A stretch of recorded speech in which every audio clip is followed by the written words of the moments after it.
Hi everyone, solution पढ़ रहे थे हम लोग। और पिछला क्लास में जो है ना किसी सॉल्यूशन के कंसंट्रेशन एक्सप्रेस करने के जितने पॉसिबल मेथड्स थे सबको हम लोग डील किए थे। आज हम लोग कुछ न्यूमेरिकल देखेंगे एनसीईआरटी बुक से। इन टेक्स्ट के सारे क्वेश्चंस नोट्स में बने हुए हैं। एक्सरसाइज के कुछ क्वेश्चन जो है अभी हम लोग इसमें देखेंगे। कुछ स्टूडेंट्स जो एन सिन्हा बुक का न्यूमेरिकल बनाने के लिए इंटरेस्टेड हैं तो वे लोग खुद से उस बुक का न्यूमेरिकल बनाओगे, एग्जाम्पल से स्टार्ट करोगे, थ्योरी पढ़ लोगे, नोट से वीडियो से समझ लोगे। कुछ क्वेश्चंस हम यहाँ भी बताएंगे, लेकिन यहाँ जो क्वेश्चंस होंगे सभी एनसीईआरटी बुक के होंगे। एन सिन्हा का बनाने के लिए आपको उस बुक का एग्जाम्पल से स्टार्ट करना होगा। एक्सरसाइज के क्वेश्चंस बनाओगे और जो क्वेश्चन नहीं बनेगा वो हमसे पूछोगे, हम बतलाएंगे उसको। मतलब यहाँ वीडियो में हम एन सिन्हा का क्वेश्चन आंसर नहीं करवाएंगे क्योंकि टाइम नहीं रहेगा उतना हम लोग के पास।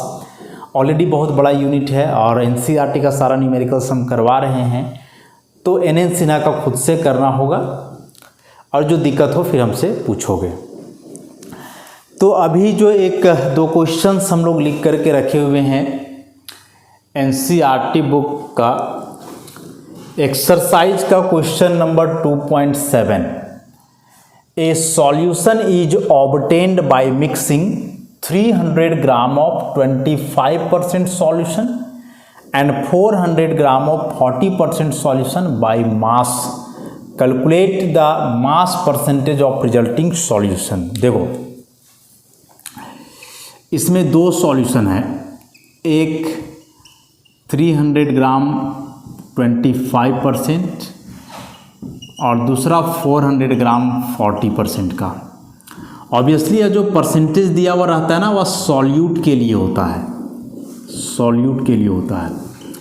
तो यदि हम लोग इसमें निकालें मास ऑफ सॉल्यूट, तो सॉल्यूशन का मास है 300 ग्राम और उसका 25% है सॉल्यूट, तो यहाँ से आ जाना है 75 ग्राम।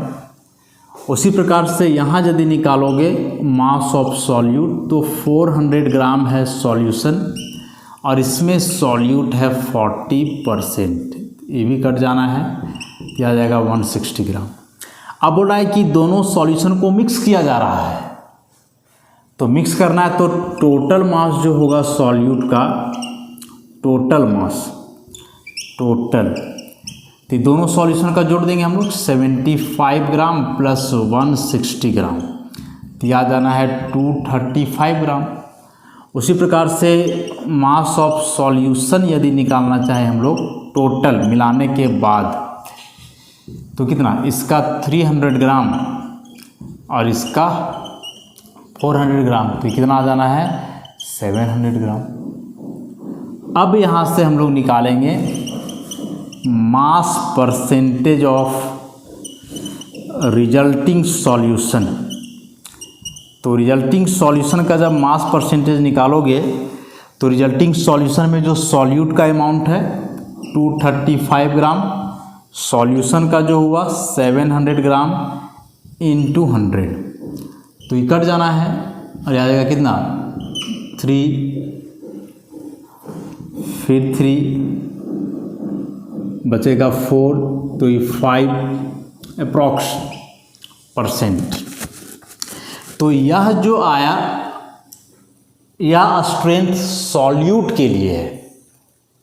ऐसे आप चाहो तो सॉल्वेंट के लिए भी निकाल सकते हो कि 700 ग्राम जो है सॉल्यूशन है उसमें से सॉल्यूट 235 ग्राम है, तो सॉल्वेंट कितना होगा। यदि हम निकालना चाहे यहाँ से मास परसेंटेज ऑफ सॉल्वेंट, हालांकि सॉल्वेंट मेंशन नहीं है कौन है, तो यदि निकालना चाहो तो क्या हो जाएगा 700 ग्राम सॉल्यूशन है उसमें से 235 ग्राम सॉल्यूट है, तो माइनस कर देंगे सॉल्वेंट निकल जाएगा बाय इतना ग्राम इंटू 100 ऐसा। तो इसको सॉल्व कर दो या फिर डायरेक्ट 100% में से 33.5% माइनस कर दो, तो वहाँ से भी निकल जाना है। तो आसान सा क्वेश्चन था कि दो अलग अलग सॉल्यूशंस दिए हुए हैं दोनों में मास परसेंटेज गिवन था सॉल्यूट का, और बोल रहा है कि दोनों सॉल्यूशन को आपस में मिला रहे हैं तो एक रिजल्टिंग सॉल्यूशन बन रहा है, तो उस रिजल्टिंग सॉल्यूशन का मास परसेंटेज क्या होगा। तो मास परसेंटेज सॉल्यूट के टर्म में जनरली एक्सप्रेस किया जाता है या सॉल्यूट के लिए। चलो तो हो गया ये क्वेश्चन। अगला क्वेश्चन है 2.5।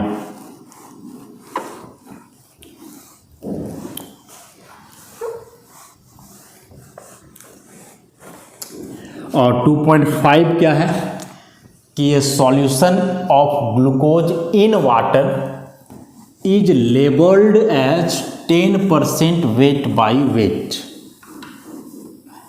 What should be the molality and mole fraction of each component in the solution? कि एक सॉल्यूशन है ग्लूकोज का वाटर में और वो दिया हुआ उसका 10% वेट बाई वेट। तो 10% वेट बाई वेट ग्लूकोज के लिए हुआ ना, ऐसा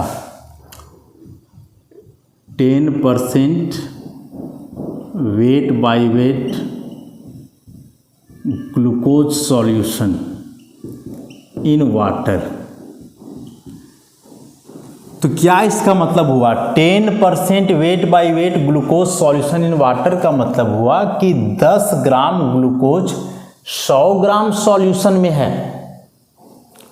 तो यहाँ से जो वेट ऑफ ग्लूकोज हो जाएगा वह 10 ग्राम, ठीक।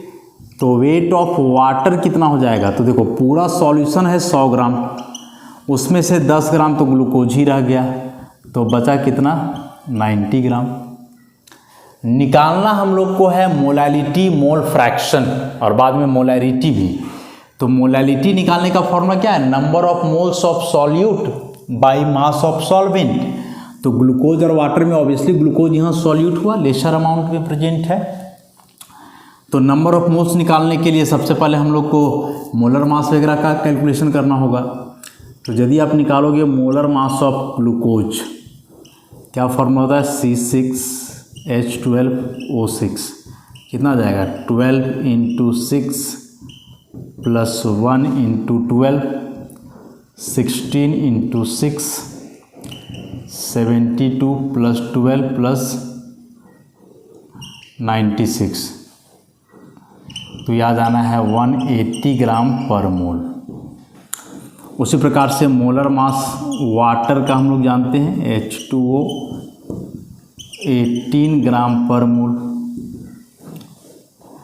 अब यदि आप यहाँ से नंबर ऑफ मोल भी दोनों का निकाल ही लो, number of mole of glucose यदि कैलकुलेट करोगे तो गिवन वेट बटे मॉलिक्यूलर वेट, तो ग्लूकोज का गिवन वेट है 10 ग्राम, मॉलिक्यूलर वेट आया है 180 ग्राम, तो ये कट जाएगा 180 ग्राम पर मोल है, तो ये हो जाना है 1/18 मोल। उसी प्रकार से number of mole of water यदि कैलकुलेट करोगे तो गिवन वेट बटे molecular weight, given wait 90, molecular weight 18 ग्राम पर मोल, तो डायरेक्ट कट जाएगा 5 बार में, ग्राम ग्राम कट जाएगा तो आ जाएगा 5 मोल। तो इस तरह से जो दो कंपोनेंट प्रेजेंट थे सॉल्यूशन में, वाटर और ग्लूकोज, दोनों का हमने नंबर ऑफ मोल कैलकुलेट किया। अब क्वेश्चन पे आते हैं। सबसे पहले मोलैलिटी निकालना है, नंबर 1 मोलैलिटी निकालना है। तो मोलैलिटी के लिए क्या हम लोग फॉर्मूला जानते हैं कि number of moles of solute, तो सॉल्यूट यहाँ ग्लूकोज है तो ग्लूकोज लिखेंगे, mass of solvent, solvent water है तो यहाँ वाटर लिखेंगे, है ना। यदि सॉल्यूशन में आपको पता है कि क्या सॉल्यूट है क्या सॉल्वेंट है तो फॉर्मूला में आप उसी को लिखोगे, ये नहीं कि number of moles of solute बटे वेट ऑफ सॉल्वेंट, नहीं, जो है कंपोनेंट उसको लिख डालो। और ग्राम में रहेगा तो 1000 से मल्टीप्लाई, तो ग्राम में ही दिया हुआ है।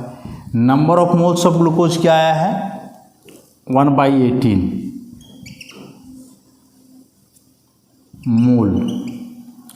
क्या दिया हुआ है वाटर, इसका वाटर का मास 90 ग्राम, 90 ग्राम, और ये 1000 से मल्टीप्लाई, और 1000 से मल्टीप्लाई किए तो ग्राम किस में बदल गया है, किलोग्राम में बदल गया है। तो ज़रा सॉल्व कर दो इसको, 1 0 कट जाएगा तो हो जाएगा 1/18 इंटू 9 इंटू ऊपर में 100 मोल केजी ऊपर जाएगा तो पर केजी। इसको सॉल्व कर देना है। यदि इसको हम लोग 2 से करें तो 9 ये हो जाएगा 50, मतलब 50/81 मोल पर केजी। इसको डिवाइड कर देंगे, जो आएगा वही आंसर हो जाएगा। तो डाटा जो दिया हुआ है उसको पहचानो, क्या उसका मतलब है, क्या क्या गिवन है।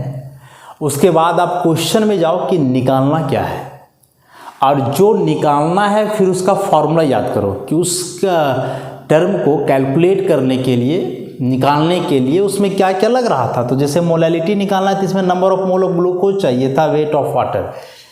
तो सबसे पहले दोनों को टारगेट करेंगे। तो number of mole of glucose के लिए यदि यहाँ शुरू में निकाल लिए हो तो ठीक है, नहीं तो निकालो। और मास ऑफ वाटर तो हम लोग शुरू में दिया ही हुआ था, उससे हम लोग कर लिए। तो ये जो है हम लोग का निकल गया मोलैलिटी सॉल्यूशन का। मोलैलिटी के बाद बोल रहा है कि प्रत्येक कंपोनेंट का मोल फ्रैक्शन भी कैलकुलेट करो। तो मोल फ्रैक्शन कैलकुलेट करने के लिए आगे बढ़ेंगे हम लोग। मोल फ्रैक्शन का क्या डेफिनेशन हमने पढ़ा है कि किसी भी कंपोनेंट का जो मोल फ्रैक्शन होता है वह रेशियो होता है। और रेशियो किसका होता है, तो उसी कंपोनेंट के number of mole by total number of mole of all the components in the solution. तो यदि आप निकालोगे यहाँ से मोल फ्रैक्शन ऑफ ग्लूकोज, क्या लिखोगे, लिखोगे number of moles of glucose by number of moles of glucose plus number of moles of water.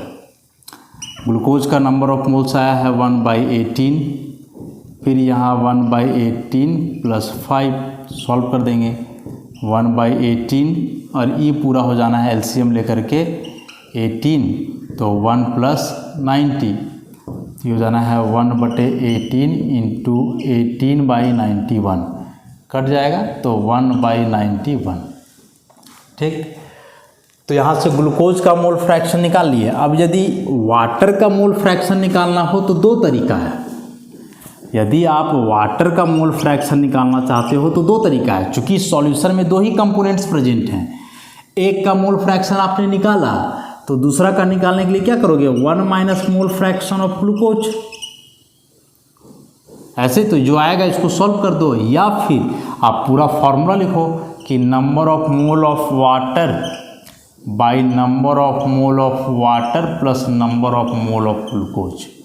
दोनों से आंसर एकदम सेम आना है। तो ऑब्वियसली इस लंबे वाले चीज़ को हम लोग नहीं देखेंगे, यहाँ से एक निकाल ही लिए तो दूसरे को 1 में माइनस कर देना है, क्योंकि हम लोग पढ़े हैं पीछे कि एक सॉल्यूशन में जितने कंपोनेंट्स होते हैं सबों का मोल फ्रैक्शन जोड़ने पे 1 के बराबर, यूनिटी के बराबर आता है। अब आगे बोल रहा है कि यदि सॉल्यूशन का डेंसिटी दिया हुआ है 1.2 ग्राम पर ml, तो उसका मोलैरिटी क्या होगा। तो देखो मोलैरिटी निकालने के लिए क्या फॉर्मूला होता है, number of moles of solute तो ग्लूकोज ही है, बाई यहाँ होता वॉल्यूम ऑफ सॉल्यूशन। ऐसा क्वेश्चन में कहीं वॉल्यूम का जिक्र नहीं किया है, लेकिन डेंसिटी दिया हुआ है, तो वॉल्यूम कैलकुलेट करना पड़ेगा हम लोग को ना, वॉल्यूम कैलकुलेट करना पड़ेगा। कैसे, तो डेंसिटी इक्वल टू जानते हैं मास बाय वॉल्यूम, तो यहाँ से वॉल्यूम बराबर जाएगा मास बाय डेंसिटी, और मास सॉल्यूशन का 100 ग्राम, डेंसिटी दिया हुआ 1.2 ग्राम पर ml, तो ये ग्राम ग्राम कट जाएगा, इसको हटा दो तो यहाँ 1 0 और आ जाएगा, मतलब 1000/12 ml। तो ई जो है सो वॉल्यूम हो गया सॉल्यूशन का। नंबर ऑफ मोल्स तो ग्लूकोज का हम लोग निकाले ही थे, तो अब मोलैरिटी भी निकाल लो।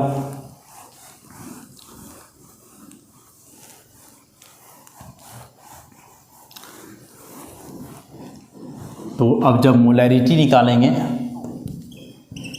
मोलैरिटी क्या है, number of moles of glucose जो आया है 1/18, वॉल्यूम ऑफ सॉल्यूशन कितना आया है 1000/12 ml में है, तो ऑब्वियसली 1000 से यहाँ मल्टीप्लाई भी होगा, तो ये 1/18 इसको सॉल्व कर दें 12/1000 इंटू 1000, ये पूरा कट जाना है, ये 2 बार में, ये 3 बार में, तो 2/3 मोल पर लीटर रहेगा। कितना आ जाएगा 0.6 का आते रहेगा, तो 0.67 मोल पर लीटर या molar. This is the molarity of solution. तो फॉर्मूला पे जाओ, क्वेश्चन में डाटा देखो और उसको सॉल्व करते जाओ। पहले ही बता चुके हैं कि ये कंसंट्रेशन वाले जितने भी टर्म्स हैं ये बेहद इम्पॉर्टेंट है, एग्जामिनेशन में आते ही हैं। इस टॉपिक से क्वेश्चन फिक्स रहता है, चैप्टर में जो क्वेश्चन फिक्स है, जो हमेशा आएगा ही, वह यही है। एक क्वेश्चन हम लोग और इसमें 1-2 देखते हैं।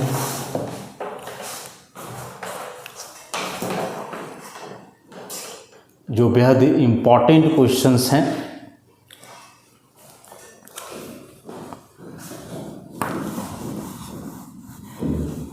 बोर्ड एग्ज़ाम जो होता है, चाहे 11th का हो या 12th का, उसमें 100% क्वेश्चंस NCERT बुक के होते हैं। ऑब्जेक्टिव हो, सब्जेक्टिव हो, न्यूमेरिकल टाइप क्वेश्चन हो, सारे क्वेश्चंस NCERT बुक के ही होते हैं। इसीलिए हम लोग NCERT के हर क्वेश्चन को बनाएंगे और उसको ध्यान में रखना होगा, क्योंकि क्वेश्चन तो आएंगे वहीं से। आप साइड बुक पढ़ रहे हो, उसका प्रिपरेशन कर रहे हो, वह भी ठीक है, लेकिन बोर्ड का मार्क्स स्कोर करने के लिए जो है NCERT को पढ़ना होगा, उसके क्वेश्चन आंसर को सॉल्व करना होगा क्वेश्चन। तो NCERT एक्सरसाइज में ही एक बेहद इम्पॉर्टेंट क्वेश्चन है, जरा उसको हम लोग देख लेते हैं।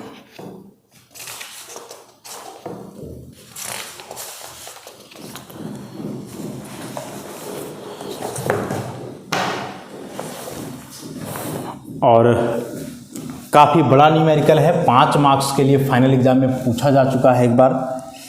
2.6, 2.5 और 7 देख लिए। 2.6 क्वेश्चन है, how many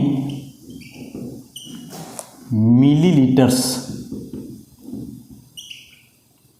of 0.1 molar HCl are required to react completely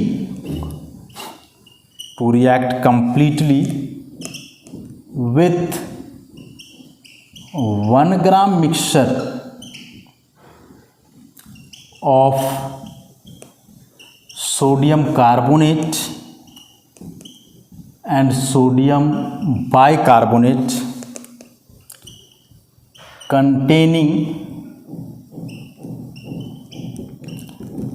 equimolar amounts of both। Question को पहले हम लोग समझेंगे, बहुत इंपॉर्टेंट क्वेश्चन है, फाइनल एग्जाम में कई बार पूछ चुका है पहले, और पिछले 2-3 वर्षों से नहीं आया है, तो हम लोग के लिए फिर से जो है इंपॉर्टेंट हो जाता है यह क्वेश्चन। कंसेप्ट को समझेंगे। How many millilitres of 0.1 molar HCl, यहाँ फोकस करना है, are required to react completely with 1 gram mixture of sodium carbonate and sodium bicarbonate containing equimolar amounts of both. Sodium carbonate और सोडियम बाइकार्बोनेट का एक mixture है, और mixture का total वजन दिया हुआ है 1 ग्राम, लेकिन इस 1 ग्राम मिक्सचर में जितना number of mole sodium carbonate का है उतना ही number of mole sodium bicarbonate का है। दोनों का वजन बराबर नहीं है, बल्कि बोला कि दोनों का नंबर ऑफ मोल इक्वल है इस 1 ग्राम मिक्सचर में। और आप उस 1 ग्राम मिक्सचर में मिला रहे हो हाइड्रोक्लोरिक एसिड। हम लोग जानते हैं कि एसिड कार्बोनेट और बाइकार्बोनेट से बड़ा इजीली रिएक्शन कर जाता है। तो उस 1 ग्राम मिक्सचर जिसमें कि बराबर नंबर ऑफ मोल है सोडियम कार्बोनेट और सोडियम बाइकार्बोनेट का, उस 1 ग्राम मिक्सचर में आप मिला रहे हो हाइड्रोक्लोरिक एसिड। उस हाइड्रोक्लोरिक एसिड का मोलैरिटी दिया हुआ है 0.1। तो जो आप हाइड्रोक्लोरिक एसिड मिला रहे हो रिएक्शन करेगा ये दोनों से, तो बोल रहा है कि दोनों के साथ कंप्लीट रिएक्शन के लिए कितना मिलीलीटर HCl मिलाओगे, मतलब कितना ml इस HCl को आप मिलाओगे ताकि यह पूरी तरह से रिएक्शन कर जाए 1 ग्राम मिक्सचर से। क्वेश्चन यही है, ठीक। पता नहीं चल रहा है क्या निकालना है, तो देखो निकालना, मिलीलीटर करने का मतलब क्या निकालना है, वॉल्यूम निकालना है। मोलैरिटी का फॉर्मूला हम लोग जानते हैं, number of moles by volume. Molarity आपका दिया हुआ है 0.1, वॉल्यूम तो कैलकुलेट ही करना है, तो बचा नंबर ऑफ मोल। मतलब इस पूरे क्वेश्चन में हम लोग टारगेट करेंगे नंबर ऑफ मोल का। किसका नंबर ऑफ मोल, HCl का, कि सोडियम कार्बोनेट और सोडियम बाइकार्बोनेट का मिक्सचर के साथ रिएक्शन के लिए HCl का कितना नंबर ऑफ मोल चाहिए। तो यदि नंबर ऑफ मोल निकाल लेंगे, मोलैरिटी दिया हुआ है, तो यहाँ से वॉल्यूम निकल जाएगा। तो हम लोग अभी टारगेट करेंगे HCl का नंबर ऑफ मोल पे। कैसे टारगेट करेंगे जरा देखते हैं, बड़ा बनेगा थोड़ा, देखेंगे। तो सबसे पहले सोडियम कार्बोनेट और सोडियम बाइकार्बोनेट का जो मास दिया हुआ है 1 ग्राम है मिक्सचर का। मान लें let the mass of sodium carbonate x ग्राम है, मान लें। तो सोडियम बाइकार्बोनेट कितना होगा, ऑब्वियसली 1 - x ग्राम होना है, क्योंकि दोनों मिला करके 1 है। अब यहाँ से हम लोग निकालें molar mass of sodium carbonate. तो सोडियम का 23 × 2 + 12 + 16 × 3, तो ये 46 + 12 + 48 आ जाएगा 106 ग्राम पर मोल। उसी प्रकार से आप निकालो molar mass of sodium bicarbonate, कितना आएगा 23 + 1 + 12 + 16 × 3, तो ये हो जाएगा इधर 36 और इधर 48, मतलब 84 ग्राम पर मोल। अब दोनों का नंबर ऑफ मोल निकाल लो। Number of mole of sodium carbonate, number of mole of sodium carbonate, क्या फॉर्मूला जाएगा, given weight by molecular weight. Given weight आप सोडियम कार्बोनेट का लिए हो x, मॉलिक्यूलर वेट है 106, 1 ग्राम में है, 1 ग्राम पर मोल में है, तो कटेगा तो मोल बचेगा। उसी प्रकार से यहाँ निकालो number of mole of sodium bicarbonate, तो गिवन वेट बटे मॉलिक्यूलर वेट। गिवन वेट इसका 1 - x है और मॉलिक्यूलर वेट 84, 1 ग्राम में है और 1 ग्राम पर मोल में है, तो 1 ग्राम ग्राम कट जाएगा तो मोल ही बचेगा केवल। अभी दोनों का नंबर ऑफ मोल हमने लिखा। क्वेश्चन में क्या बोल रहा है, containing equi molar amount of both, कि दोनों का जो नंबर ऑफ मोल है वह बराबर है, इक्वल है। तो दोनों का number of mole equal, equi molar लिखा हुआ है, तो नंबर ऑफ मोल दोनों का इक्वल है, इसका मतलब क्या हुआ, यहाँ से हम लोग देखते हैं अकॉर्डिंग टू क्वेश्चन कि number of mole of sodium carbonate equal to number of mole of sodium bicarbonate.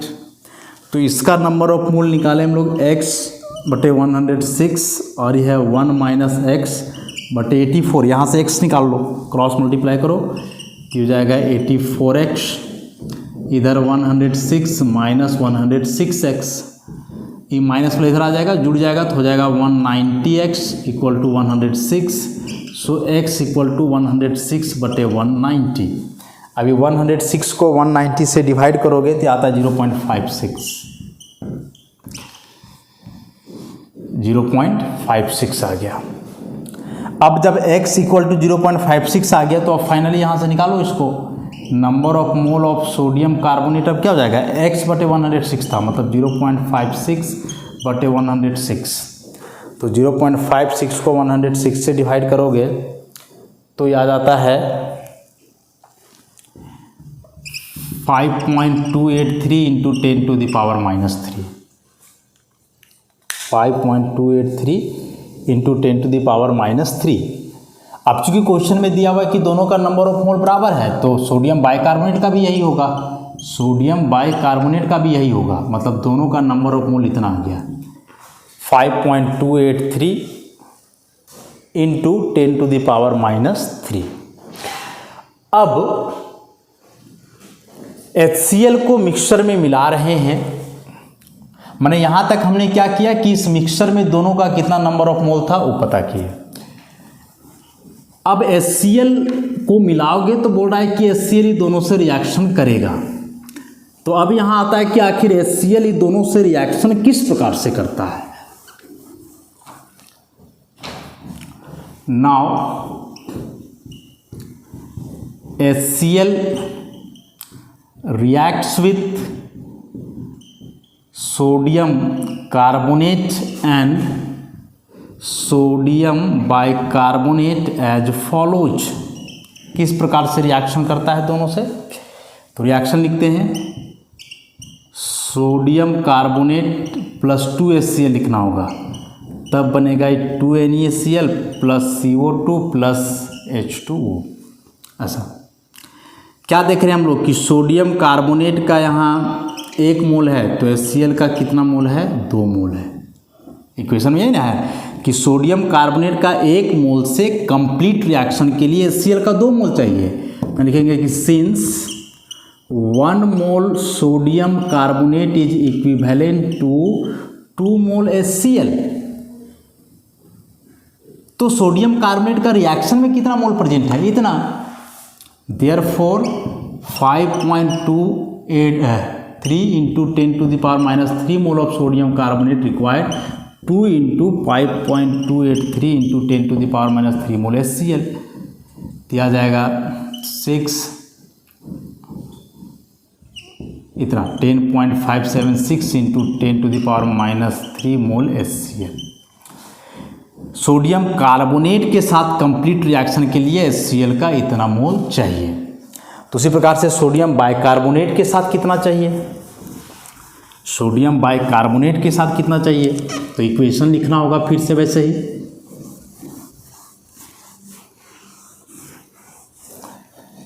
Sodium bicarbonate के लिए कैसा रिएक्शन होता है, NaHCO3 प्लस HCl, एक ही मोल लगेगा तो ये बन जाएगा NaCl plus CO2 plus H2O। तो यहाँ से इसका 1 मोल है तो इसका भी 1 ही मोल है। तो इसका मतलब हुआ कि यदि 1 मोल सोडियम बाइकार्बोनेट है तो उसके इक्विवेलेंट है 1 मोल HCl, तो रिएक्शन में इसका कितना मोल है, सेम था इतना 5.283 इंटू 10⁻³ तो ये भी इतना ही आ जाएगा 5.283 इंटू 10⁻³। तो सोडियम बाइकार्बोनेट के साथ रिएक्शन करने के लिए HCl का उतना मोल लगा और सोडियम कार्बोनेट के साथ रिएक्शन करने के लिए उसका 2 गुना लगा। तो अब यहाँ से टोटल नंबर ऑफ मोल्स निकालो, total number of moles of HCl, तो दोनों को जोड़ देंगे ना 10.576 इंटू 10⁻³ प्लस कर दो 5.283 इंटू 10⁻³, तो ये 10⁻³ तो कॉमन आ जाना है ना, इसको जोड़ दो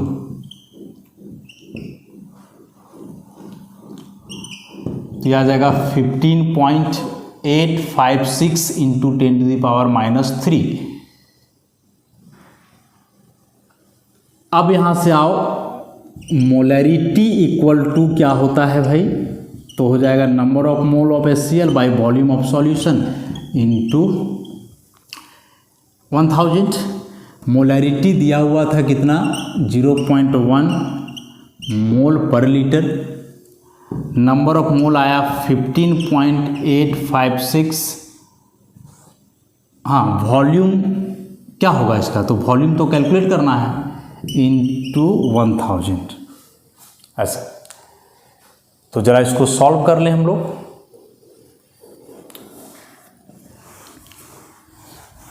तो सॉल्व करने के बाद क्या आता है वॉल्यूम,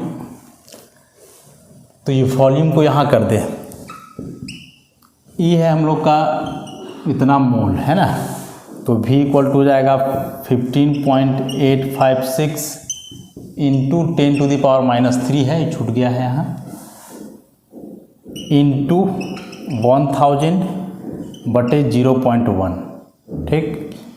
ये चीज़ हम लोग का मोल में था और ये 0.1 है मोल पर लीटर में, तो मोल मोल कैंसिल हो जाएगा, ये 10⁻³ और ये भी पूरा हो गया कैंसिल, और 0.1 का पॉइंट हटा करके ऊपर कर दो 10, तो इवन हो जाना है 158.56। अब चूंकि यहाँ 1000 से मल्टीप्लाई किया हुआ था, इसका मतलब हुआ ना कि यह वॉल्यूम मिलीलीटर में होगा, नॉट लीटर, तो यहाँ पर लीटर नहीं बल्कि इसको मिलीलीटर में लेना होगा, है ना, क्योंकि 1000 से मल्टीप्लाई किया हुआ है, तो 158.56 ml। This one is the answer कि 1 ग्राम सोडियम कार्बोनेट और सोडियम बाइकार्बोनेट का जो मिक्सचर है उसके साथ कंप्लीट रिएक्शन के लिए जो HCl चाहिए इस मोलैरिटी का वह है 158.56 ml, मतलब अप्रॉक्स 158 ml। तो बड़ा क्वेश्चन था लेकिन इम्पॉर्टेंट, 5 मार्क्स के लिए एग्जाम में कई बार आया है, प्रैक्टिस कर लोगे, स्टेप वाइज चलोगे तो बन ही जाएगा, कोई बड़ा चीज़ नहीं है। तो इस तरह से जो कंसंट्रेशन वाले टर्म्स हमने पढ़े सबसे रिलेटेड न्यूमेरिकल हो गया। नॉर्मलिटी का कोई न्यूमेरिकल नहीं, नॉर्मलिटी का एक्चुअली टॉपिक ही नहीं है एनसीईआरटी में, तो वहाँ कोई क्वेश्चन भी नहीं है, एग्जाम में भी नहीं आना है। हाँ, NN सिन्हा बुक सॉल्व करोगे तो वहाँ नॉर्मलिटी से रिलेटेड कुछ क्वेश्चंस होंगे, जो बनाओगे दिक्कत होगा तो फिर उसको हम बताएंगे। तो आज के लिए इतना ही, बाकी फिर नेक्स्ट क्लास से इस चैप्टर का आगे का पोर्शन हम लोग जो है स्टार्ट करेंगे। धन्यवाद।